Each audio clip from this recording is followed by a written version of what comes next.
আরে বেটা আমার হাতের ম্যাচ লাল লাল মামা লাল। আমার রুমকি রুমকি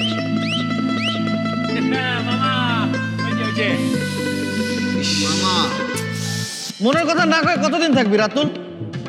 2 দিন তো হয়ে গেছে। ভাই রুমকি চলেছে একা পথে, সঙ্গী হতে তো বলেই দিছে। জান না ভাই, সঙ্গী হন না। সঙ্গে হয়ে যা মামা। পড়েছি যখন প্রেমে কি হবে আর থেমে। আরে সঠিক বন্ধু তালে। রাতুলের মতো ছেলের প্রেমে না পড়ে কতদিন। আরে বন্ধু সেরা সেরা। যাই প্রপোজটা আবার করেই ফেলি। সঠিক বন্ধু সঠিক। হাই রাতুল, নাম তো শুনেছি। হ্যাঁ রাতুল ভাই, আগেই তো বলেছি প্রেম করতে চাই না। আরে আরে যাচ্ছ কোথায়? অ্যাটলিস্ট সোশ্যাল মিডিয়ার আইডিয়া তো নিয়ে যাও। It's okay. লাগবে না, থ্যাঙ্কস।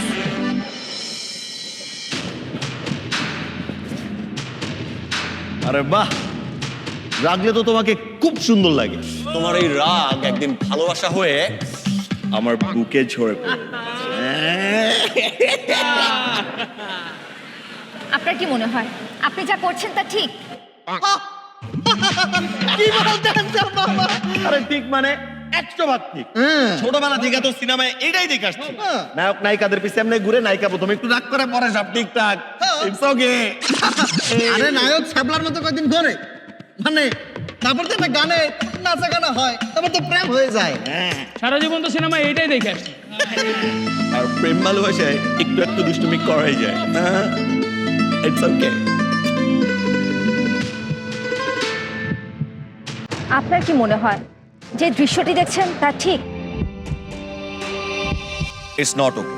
আমাদের কাছে এটা হ্যারাসমেন্ট। দুঃখের বিষয় হচ্ছে আমরা বিভিন্ন নাটক সিনেমাতে প্রায় এই দৃশ্যগুলো দেখে থাকি এবং আমাদের ইয়াং জেনারেশনের একটা অংশ এগুলোকে স্ট্যান্ডার্ড ধরে যেখানে সেখানে যে কোনো নারীকে তারা হ্যারাস করছে। আমাদের উপমহাদেশে বেশ কিছু জনপ্রিয় গান আছে, গানের কথাগুলো একটা নারীকে উত্ত্যক্ত করার জন্য যথেষ্ট পরিমাণ উৎসাহিত করে। রাস্তাঘাট বা যে কোনো জায়গায় এ ধরনের আচরণ বাজে রকমের হ্যারাসমেন্ট। তাই আমি চাই আমার কোনো দর্শক বা বন্ধু বা পরিবারের কেউ যাতে এর শিকার না হয়।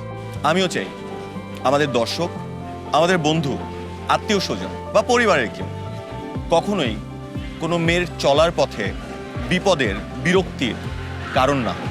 নারীর চলার পথ নিরাপদ করতে আমরা সচেষ্ট। আপনি